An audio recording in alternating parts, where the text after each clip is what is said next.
যথাযোগ্য মর্যাদায় ২১-এর প্রথম প্রহর থেকে রাঙামাটির কেন্দ্রীয় শহীদ মিনারে ভাষা শহীদদের প্রতি গভীর শ্রদ্ধা নিবেদন চলছে। এ বিষয়ে বিস্তারিত জানাতে কেন্দ্রীয় শহীদ মিনার থেকে যুক্ত হয়েছেন প্রতিনিধি ইমতিয়াজ কামাল ইমন। ইমন, এই মুহূর্তে কেন্দ্রীয় শহীদ মিনারে কেমন ভিড় দেখছেন?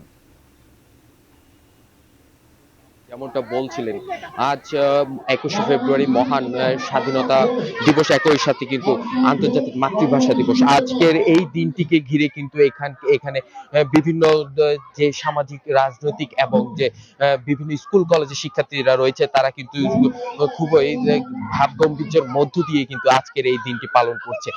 আমি এই মুহূর্তে দাঁড়িয়ে আছি রাঙামাটি কেন্দ্রীয় শহীদ মিনার প্রাঙ্গণে। এখানে আপনি দেখতে পাচ্ছেন বিভিন্ন বয়সী তরুণ তরুণী এবং শিশু কিশোররা কিন্তু এই কেন্দ্রীয় শহীদ বেদিতে এসে তারা পুষ্প মাল্য অর্পণ করছে। একই সাথে এখানকার বিভিন্ন সামাজিক সংগঠনের পক্ষ থেকেও কিন্তু এখানে সুন্দর হাতের লেখনী, চিত্রাঙ্কন প্রতিযোগিতা সহ নানান অনুষ্ঠান আয়োজন আজ দিনব্যাপী রয়েছে।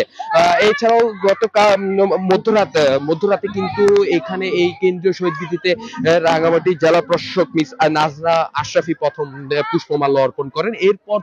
এরপর কিন্তু এখানকার যে সকল সরকারি বেসরকারি প্রতিষ্ঠান রয়েছে, সেই সকল সরকারি বেসরকারি প্রতিষ্ঠানের পাশাপাশি এখানকার রাজনৈতিক দলের নেতৃবৃন্দরা কিন্তু এখানে ফুল দিয়েছে। একই সাথে সকালে কিন্তু এখানকার যে স্কুল কলেজের শিক্ষার্থীরা রয়েছে, তারা প্রভাত ফেরির মধ্য দিয়ে কিন্তু এই শহীদ বেদিতে এসে পুষ্পমাল্য অর্পণ করছেন এবং সকলেই কিন্তু এখানে গাচ্ছেন আমার ভাইয়ের রক্তে রাঙানো ২১শে ফেব্রুয়ারি, আমি কি তোমাকে ভুলিতে পারি। এবং তাদের এই না ভুলাটাকেই কিন্তু তারা সবচেয়ে প্রাধান্য দিচ্ছে এবং তাদের যে মাতৃভাষা, সেই মাতৃভাষায় কথা বলার অধিকারটি যাতে সবসময় টিকে থাকে সেই প্রত্যাশাই করছে। তো সব মিলিয়ে এই ছিল আমার কাছে রাঙামাটি থেকে সর্বশেষ।